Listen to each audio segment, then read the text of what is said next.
In the quiet shadow of the Swiss Alps, Marie-Louise von Franz once sat across from a patient, a candle flickering between them, and said softly, "Even blood can dream."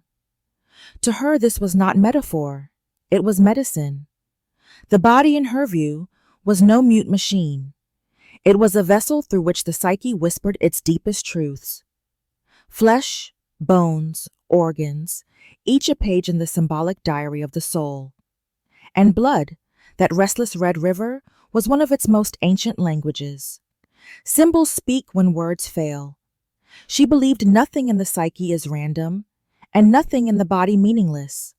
For von Franz, the soul didn't communicate through bullet points or diagnoses, but through images, impulses, and archetypes. A sudden fever could carry a forgotten myth. A birthmark might echo a familial wound.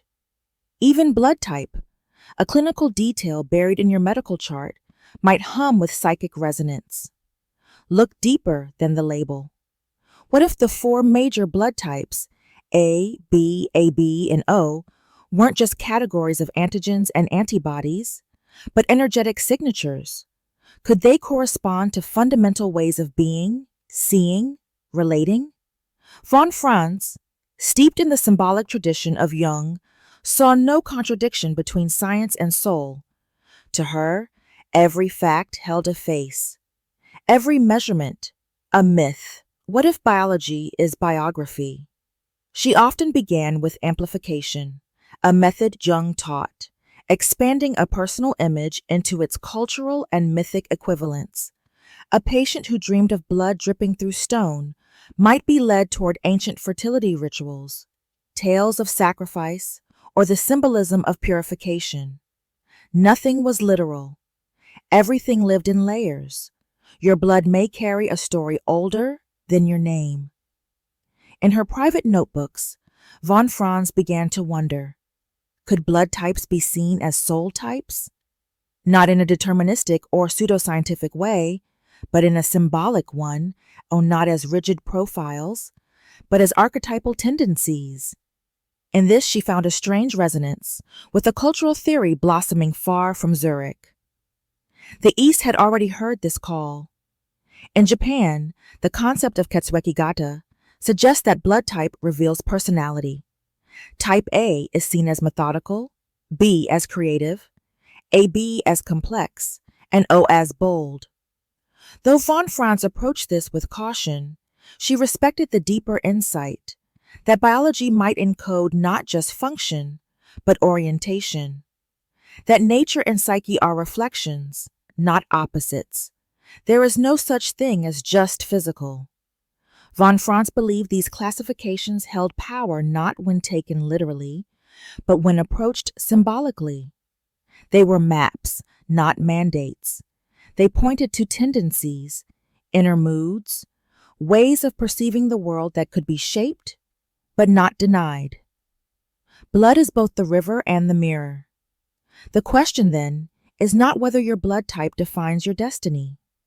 It is whether you are willing to listen to what it whispers in the silence. Because if blood is the ink, then the soul is the hand that writes with it. Your bloodstream may hold a forgotten alphabet. In this journey, we won't speak of science or spirit. We will speak of both, woven together like veins under the skin. Let us begin. Symbols live where science stops looking. Some people crave order. Others require it. To the type A soul, order is not a tidy desk or a perfectly aligned schedule. It is sacred architecture, a bulwark against the chaos of the unknown. Marie-Louise von Franz often remarked that such souls are not merely disciplined, they are called to build structure in a world that trembles at its edges. They are the inner architects, quietly mapping meaning onto the storm. Not all temples are built with stone. There is a silence in the type A psyche, one that watches before it speaks, calculates before it leaps. In this restraint lives the archetype of the sage, the one who seeks clarity, form, and precision, Like the scribe of ancient texts, this personality records and refines, always trying to bring the ineffable into the visible. Jung called this the longing of the spirit to shape the world. Von Franz called it a soul drawn to truth through symmetry. Structure is a spiritual instinct. Such a person does not fix the crooked picture because it bothers them. They fix it because it disrupts something sacred. The type A archetype sees the cosmos in line and logic, in patterns, in plans. This isn't obsession, it's devotion, a quiet reverence for the hidden harmony that wants to be born through them. Perfection isn't pride, it's prayer. And yet every archetype casts a shadow. For type A, that shadow is the endless ache of not enough.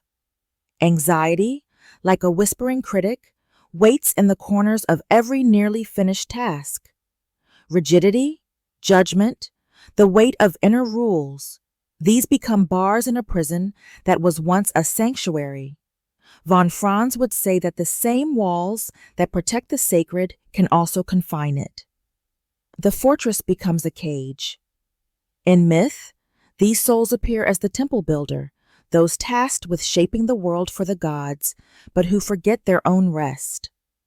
They are the watchmen on the tower, vigilant, unwavering, and exhausted. For them, surrender is the final frontier. Control is comforting, until it isn't. To heal, type A must do the unthinkable, let go. Let the lines blur. Let a sentence be left unfinished. In this brave imperfection, the sage softens into the wise one. A new kind of order is born, one that includes the mess. Freedom begins where perfection ends. These souls often carry deep loyalty, showing up in the lives of others like a compass in the storm. They are the ones who remember the detail, who build the plan, who hold the timeline. But the sole task is not just to serve, it is to rest. Even builders must one day lay down their tools. In the quiet, in the imperfection, the sage discovers something astonishing, that behind the need for control is not weakness, but longing. Not fear, but love, the longing to hold a world together, the love of a soul who simply wants things to make sense. There is beauty in the broken line. Some souls are born with wings instead of roots. The type B personality doesn't arrive with a map. It arrives with a hunger, a need to explore, to question, to bend the known into something entirely new. Marie-Louise von Franz would have recognized in them the sacred pattern of the trickster, not as chaos, but as creative necessity. For these individuals, freedom is not luxury. It is lifeblood. Curiosity isn't optional. It's coded. The type B soul carries within it the energy of Hermes, the divine messenger who moves between worlds, stealing fire, bringing ideas, and laughing at locked doors. These individuals thrive in transition, in movement, in invention. They don't just think outside the box. They wonder why the box exists in the first place. Stillness feels like suffocation. Von Franz knew that this kind of spirit isn't just impulsive. It is responding to a deeper rhythm, one that the world often mistrusts. The explorer archetype seeks to discover the hidden passage, the unknown option, the road not yet visible. These people are tuned to possibility, like others are tuned to tradition. You were born to chase what isn't there yet. Their gift is fluidity. Where others freeze at change, they adapt, shift, reimagine. It's not that they lack focus, it's that their focus is dynamic. The soul of type B is like a current, not chaotic, but in constant motion. They learn through experience, not repetition. They are here to color outside the lines and to invent new lines altogether. The path appears once you start walking, but every freedom carries a cost. The shadow of type B is inconsistency, the inability to stay when novelty fades. Projects go unfinished. Relationships drift. Inner voices grow louder with each escape. What once felt like liberation can become loneliness in disguise. The fear of walls builds a different kind of prison. The rebel who flees confinement must eventually ask, is this running still freedom, or is it fear? Von Franz would say that transformation begins when the explorer turns inward, not to be trapped, but to listen, to pause, and let the soul speak between adventures. Stillness doesn't mean stillborn. The task of the type B soul is not to become rigid, but to root in motion, to find ways of committing that do not cancel possibility. It is the pilgrim's journey, not to settle, but to walk with purpose. The real home is not a place, it's a pattern that carries you forward. You don't have to stop moving to start belonging. When the explorer learns to stay just long enough to witness what's growing, a new magic emerges. Creativity deepens. Relationships gain depth. Life becomes less a chase and more a dance. Freedom remains, but now it has rhythm. You are not caught between worlds. You are the bridge. Some blood remembers the hunt. Type O carries a frequency older than speech, older than fire, a thrum of urgency that doesn't ask for permission. Marie-Louise von Franz would have felt it instantly. The pulse of the hero archetype, the primordial warrior whose strength lies not in violence, but in instinct sharpened by purpose. For this soul, life is not a puzzle to solve, but a mission to complete. You move before others even think. These are the souls who rise when others freeze, who act not from recklessness, but from something deeper, an ancestral memory encoded in their very blood.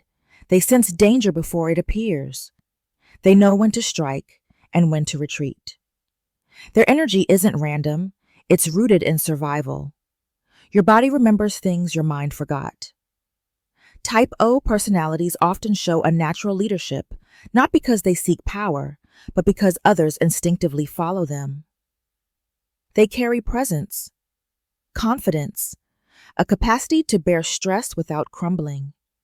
In myth, they are the hunters, the builders of fire, the ones who enter the cave when everyone else turns back. You were born to face the unknown, but even warriors cast shadows. The very instincts that grant strength can, when unconscious, become impulsive, reactive, even destructive.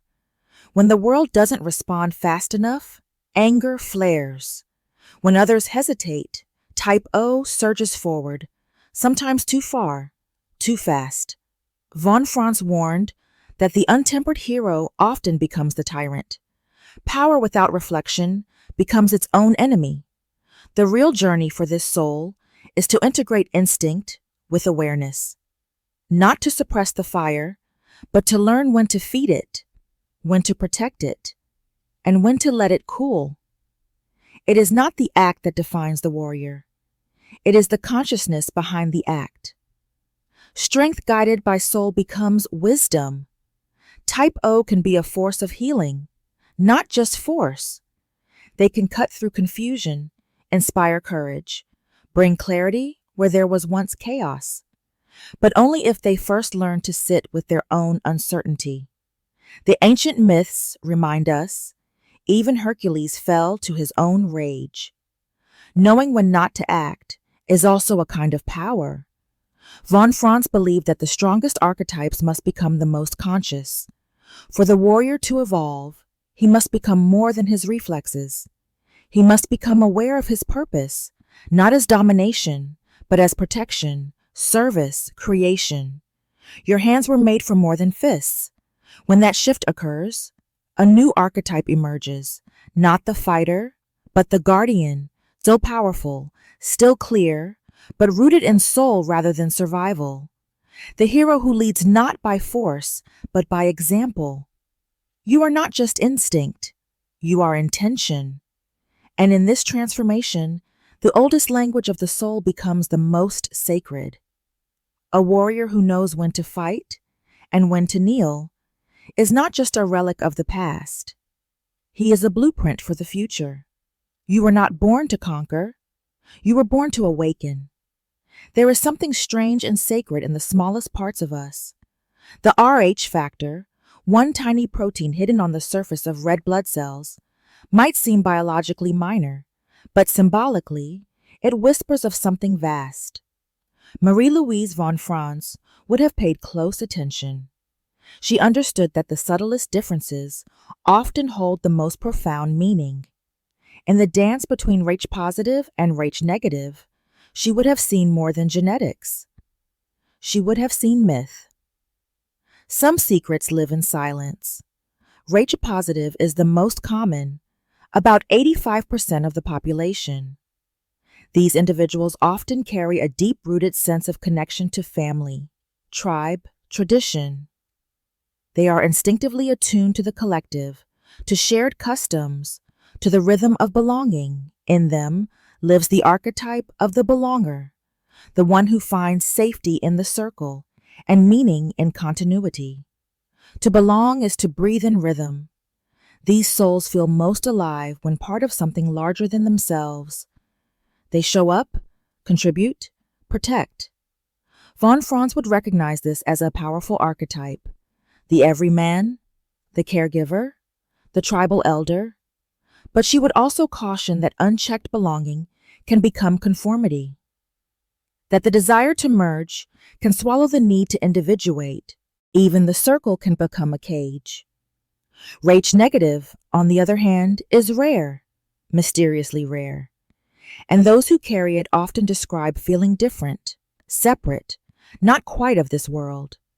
These are the visionaries, the dreamers, the ones who stand at the edge of the firelight, looking out into the dark, the seers, the outsiders.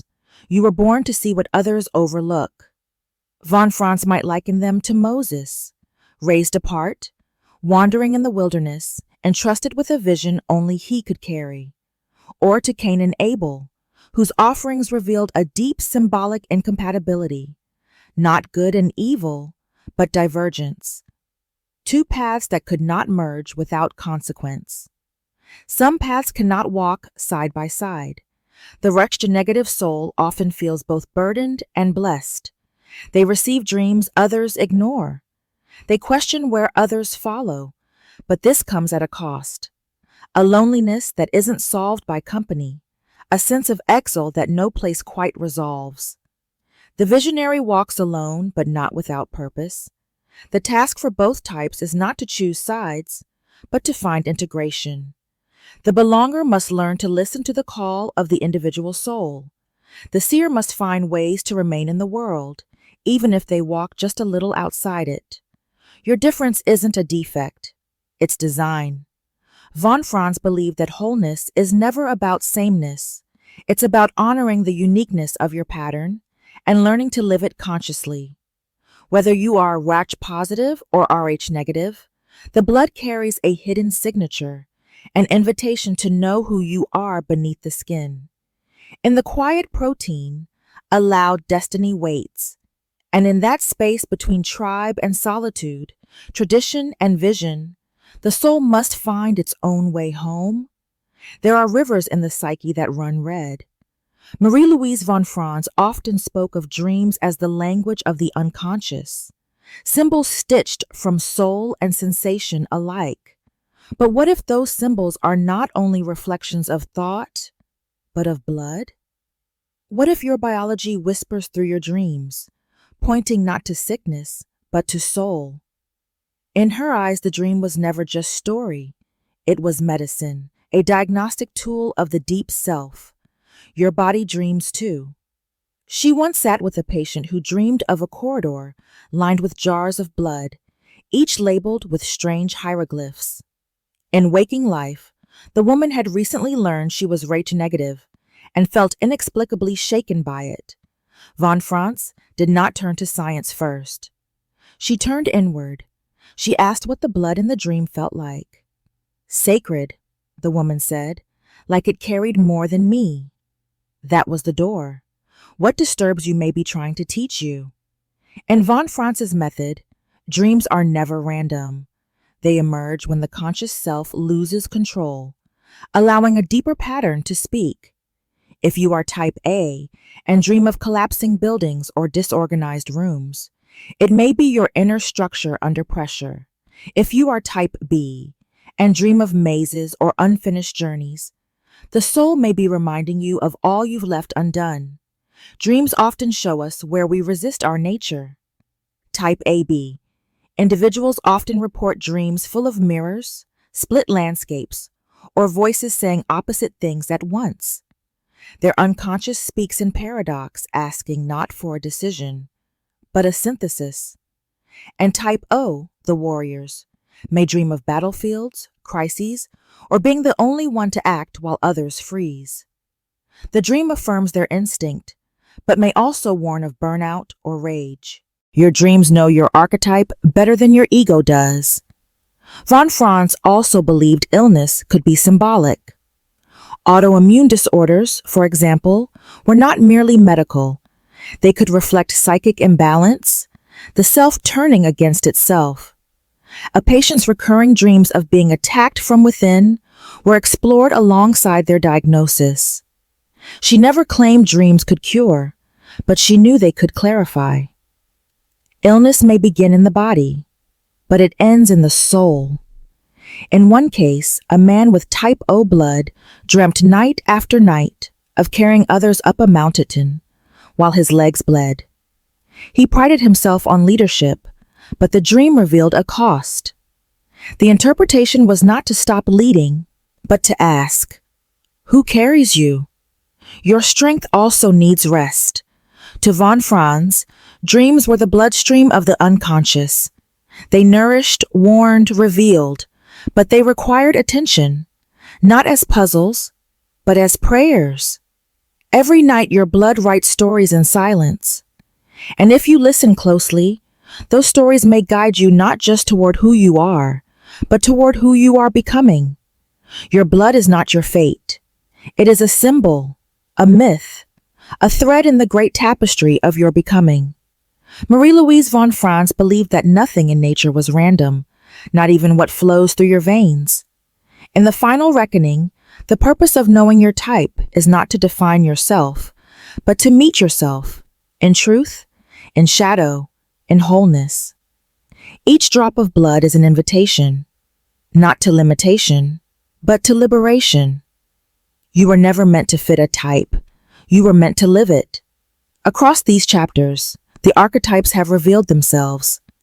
The architects of type A build order from the chaos, seeking meaning in symmetry. The wanderers of type B roam freely, chasing possibility and rebirth. The paradox. Holders of type AB hold space for contradiction, weaving bridges between worlds. And the primordial warriors of type O walk with instinct lit like a flame, ready to act, to protect, to lead. Your blood carries your way of being in the world, but no archetype is whole on its own. Individuation, as Jung taught, is the process of becoming conscious of all parts of the self, not just the ones you like. Von Franz would say that the goal is not to be your blood type. It's to understand the story it whispers, and to bring it into conversation with the rest of your psyche. Wholeness begins with awareness. So how do you work with your type? Not through labels, but through ritual. Begin by asking, what does this energy ask of me? If you're type A, perhaps it asks for softening, rituals of unmaking. Leave one thing imperfect today and breathe.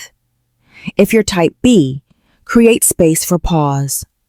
Return to what was left unfinished. Complete not for others, but for your soul. You are not just energy, you are rhythm. Type AB might light 2 candles, one for each truth held within. Practice stillness in complexity. Let tension be sacred, not a problem to solve. And type O, before acting, place your hand on your chest. Os. Is this strength, or is this fear and armor? Then move forward from clarity, not compulsion. The ritual is simply to listen. Your blood does not bind you to a path. It reveals a pattern, a mythic sketch you are free to color. You are not its prisoner, but its interpreter. A living symbol learning to speak its own language. Even your biology longs for meaning. So when the world demands clarity and your blood surges with instinct, reflection, or paradox, pause. Remember, you are not here to be explained. You are here to be revealed, not in someone else's terms, but in your own. Your blood is not a script. It's a story only you can finish. And it begins always the moment you choose to read it.